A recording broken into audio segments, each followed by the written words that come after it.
let me explain this as well. What Satan is doing here is that the truth of the matter is that you will be a slave, but you'll either be a slave to God or be a slave to the serpent. You'll be a slave to Satan or be a slave to God. The difference here is that if you're a slave to God, it's like being a slave to a master that gives you everything you need. And I know it doesn't sound as good. It's not the best example, because it's hard to compare a man to God. It's not the same. This kind of slavery is not the kind of way we think of slavery.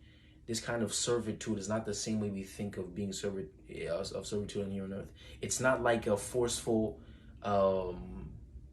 bondage in that he's trying to restrict you. Actually, God's mastery over you is actually freeing you.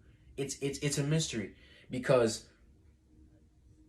it all goes back to the original design and purpose of man.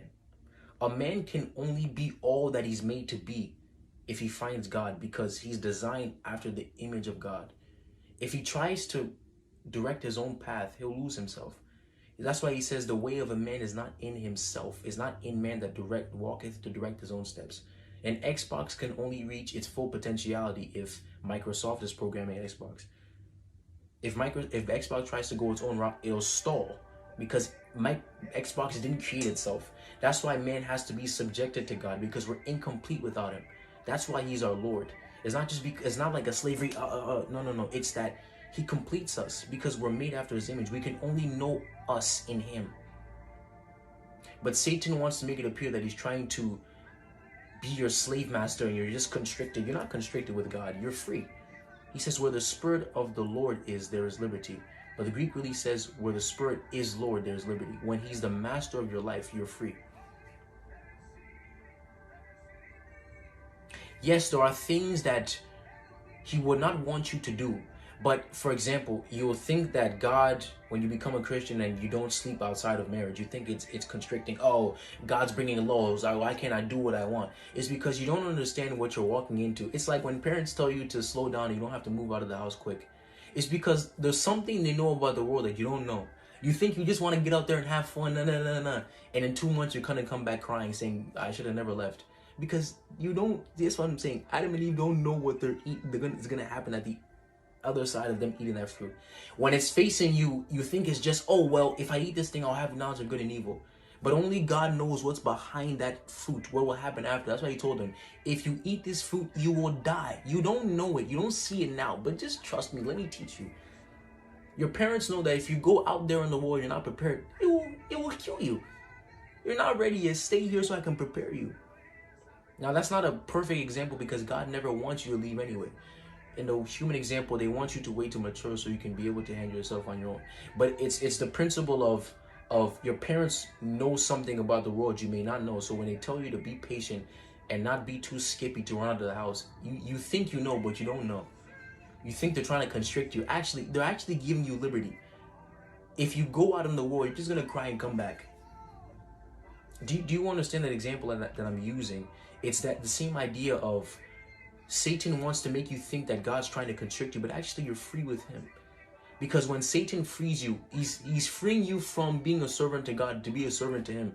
But the problem is that, for example, if I go back to my sex example, you'll think that Christianity is just about restrictions and I can't have sex and I can't do drugs and I can't. But you're speaking that from a light of thinking that those things are positive in the first place. That there's something you're missing that you need drugs for, or that there's something missing that you need to have sex for, because you haven't yet understood the purpose of sex. You think sex is just a thing for fun. That's why you think that if we're not having sex outside of marriage, we're constricted. We're not constricted, we're free. Because our freedom is that we're able to see things through the wisdom of God. We're able to see sex for what it really is. It's not a tool for just pleasure. No, you've missed it completely. You've missed it completely. It's an act of worship in which God's nature and character is revealed.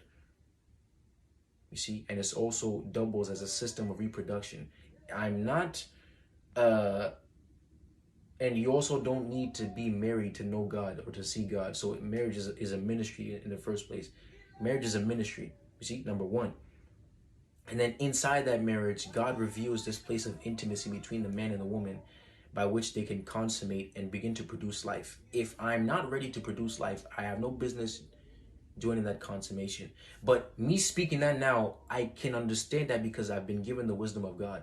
But from a natural perspective, as a carnal man, that doesn't make sense to you, because all you know is that, dude, I have feelings, I need to have sex. You see, because he hasn't yet given you the spirit by which you can begin to mortify the deeds of the flesh. So right now, in the fleshly state, it's like, dude, I'm what are you talking about? I'm going to go do what I have to do. You see, but it's until he gives you his spirit that you can begin to bridle those desires, to put a restriction on them, because you know that it's not sex that's the problem, it's sex misuse that's the problem, not understanding what it's created for. There's nothing wrong with a phone, but if I use a phone and throw it at somebody, I didn't use it right and it can hurt somebody. It's just that simple. It's not sex that's ever been the problem, it's how we're using it, because Satan has come and tried to pervert it for man and just use it as a tool for and that's what lasciviousness is. I'm still talking about that. That's what lasciviousness. It's unbridled lust, uncontrolled lust. You just desire for things, a lifestyle of, oh, do what you feel like, and just no. That's the culture Satan wants to give man. Do what you feel like. In fact, one of the laws of Satanism is do as thou wilt. Do what thou wilt. In other words, do what you want to